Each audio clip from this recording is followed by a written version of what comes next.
9 o'clock. And that means we get to check in with Kayte Christensen this morning. Good morning, Kayte. How are you? I'm good, Jay Ross. How are you? I'm good. How was the break? What were the big plans on your break? Oh man, More just basketball, being right? home. Yeah, more basketball, kids basketball, and being home, and President's Day, and all kinds of stuff. So it's just been nice to not have to be anywhere. How is kids basketball these days? It's good. I'm learning a lot about being a sports mom, and that maybe I'm not a great sports mom. Oh, describe. What does that mean? What does that look like? Um, it's hard. It's hard to, I can't coach the kids because of our schedule, can't, especially during kind of the kids basketball season is like always our heavy travel part of the season.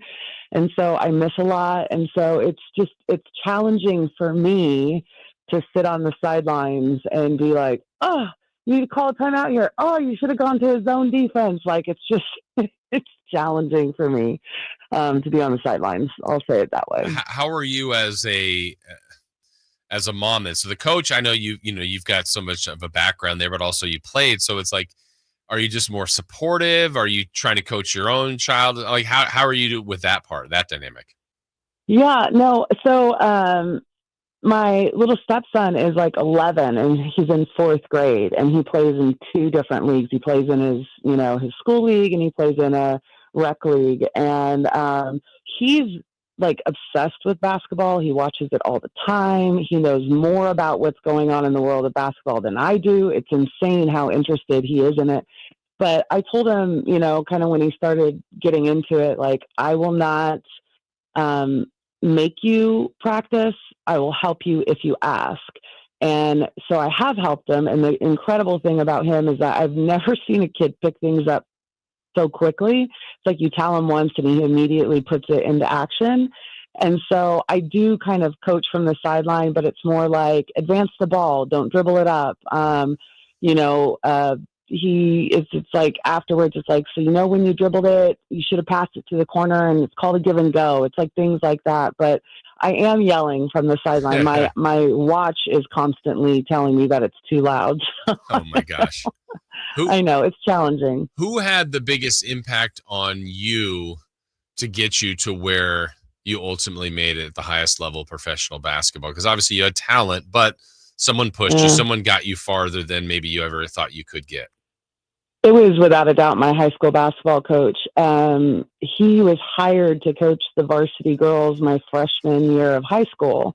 And he was very young. I think he was like 24 or 25, and he had played college football at Humboldt State.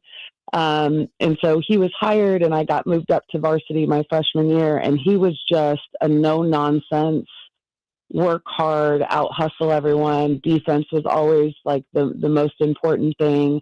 And it was like more of a mentality that he taught us. And we were wildly successful being a small school from the middle of nowhere. Went to the state tournament, won state, played at Arco, like just destroyed, teams. We always did really well, but it was really him, I would say. But I didn't start playing basketball until I was in sixth grade. We didn't have what they have now, So I look at like my daughter who's 6 and she's playing basketball and she loves it. This is her first year and she's shooting all the time and she's doing really well. And I'm like, wow, like she's starting so young. So it'll be interesting to see how it kind of works out for her. Yeah, it's interesting that that's what landed best for you. And that's probably a testament to, everybody's different, I think that's what's been kind of nice to watch someone like Doug Christie, who kind of can hit on a lot of those notes. I know he's more of an upbeat and positive person, but because he's been in the battles, because he's had to guard Kobe Bryant or whoever, I mean, he's lived it. And I think these guys see the true value in Doug's experience, also with the way his messaging is going forward. What do you think about the job that Doug has done so far with this group?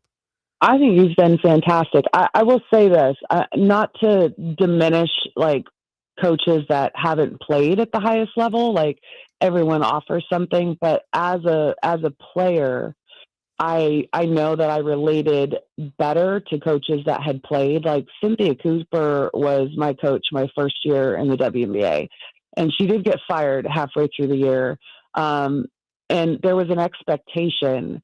She struggled at that time. She was early in her coaching career at being able to understand how players couldn't do what she was capable of doing. She's one of the best to ever play the game. So I think she struggled a little bit early on, but I could relate to her because of her passion and her kind of fire. And Doug definitely has that. He has that fire. He has that, the work ethic required.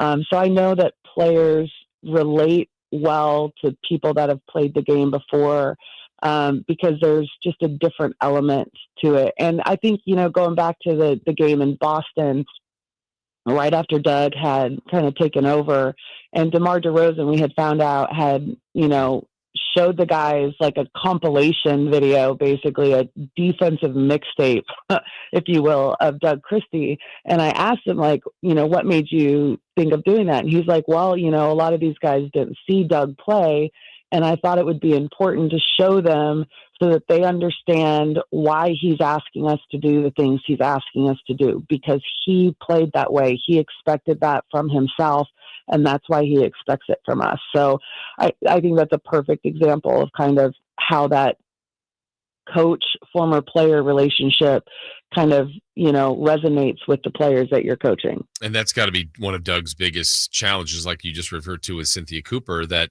Doug was a great defender and figured out how to do it and made a career out of that. And while trying to preach defense and get some of those same results, he's not consistently, much like Mike Brown. That's been the trouble spot, Kayte, for this team, is finding it on the defensive end. So I got to imagine that's been the hardest thing for Doug with taking on this job, is that, man, I could do it, but some of these guys are having trouble doing it right now. Well, not everyone's going to have the same skill level. Obviously, Doug was a high-level defender. He was gifted and skilled in that. But I've always been a huge proponent of, like, defense isn't just skill. Like, a large percentage of your success rate is based on your effort and your output, right? And then also, you may not be a great individual lockdown defender because there's things that play into that, like lateral foot speed, those types of things, physicality, size, strength. But, the mental side of it, the intelligence side of it, of being in the right place at the right time, anticipation, those types of things really can factor in to being a good defender. I think Trey Lyles is a really great example. He's not a blow you out of the water athletic NBA player, but he really is such a phenomenal defensive player when it comes to team defense. And, he's a great example that you can use, in that you can have a big impact on the defensive end without being, a crazy athletic guy that is just going to be able to, like, individually lock people down. What do you think, as the final 27 games hit us here starting Friday, that this team needs to do the most that will benefit them in that win column? I mean, I'm sure it's defensively, but what are some of the other areas that you would like to see improved upon? Well, I think that I'm hoping that, the break and also getting a couple practices in before this it's not second part, the last third of the season, really, before it kicks off, is it's about turnovers. To me, have been a major issue. I think that talent-wise, this team is more talented now than it was prior to the deadline. I think that the players, the bench being shored up, I think that it adds a lot, but they haven't figured each other out yet. And it's also, Doug is new in his role as well. So it's also about him having a feel for the games, and you've got your staff, right? You've got Jay Triano kind of heading up the offensive side. You've got Luke Laux heading up the defensive side. But ultimately, it's Doug's decision, right? When it's a feel for the game, and you might have a plan going in, but it's his decision on when to override maybe a game plan that's in place. Got to change this. I want to go with this. I want to guard this person a different way. So it's that, mixed with, the turnovers, to me, have been a massive kind of thorn in their side since the trades have taken place. And to me, largely, it's because of the lack of familiarity, the lack of chemistry. This is a team that hasn't really changed much over the last couple of years prior to the trade, right? And so they were phenomenal. They were one of the top 5 teams in terms of, turning the ball over, and that has just flipped completely. They have struggled tremendously with that, and it's challenging their defense in a lot of ways, because when you turn the ball over, you're not playing against a set defense. And they've been great in transition defense, but it has been because they have not been turning the ball over. So I think that those things right there are, to me, things I'm going to be looking for. And it all starts Friday with the Warriors. That makes it fun too. I mean, the importance of that game in the standings, kind of the community, the region, the rivalry. That's a good one to start out of the break, to make sure everybody's attention is fully there.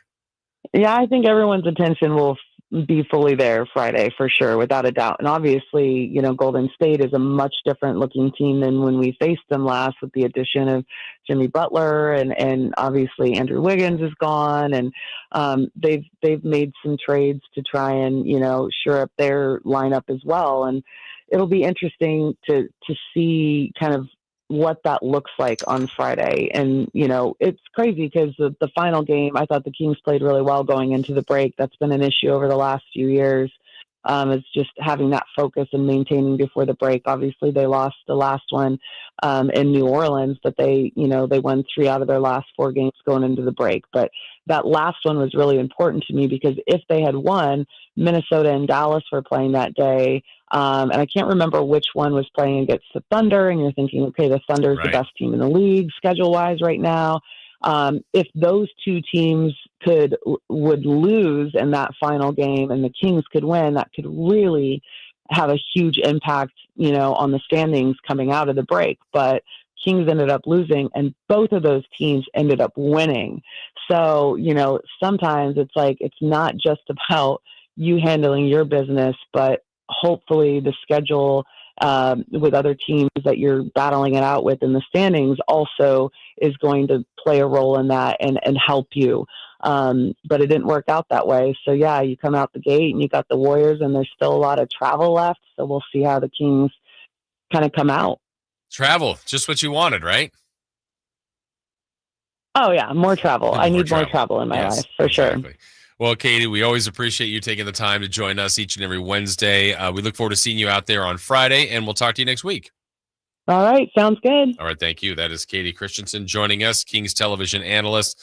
A good breakdown there of what Doug has done and what the impact of coaching and what he's done so far, what it can mean for this team, and really that push now for that final third of the season. When we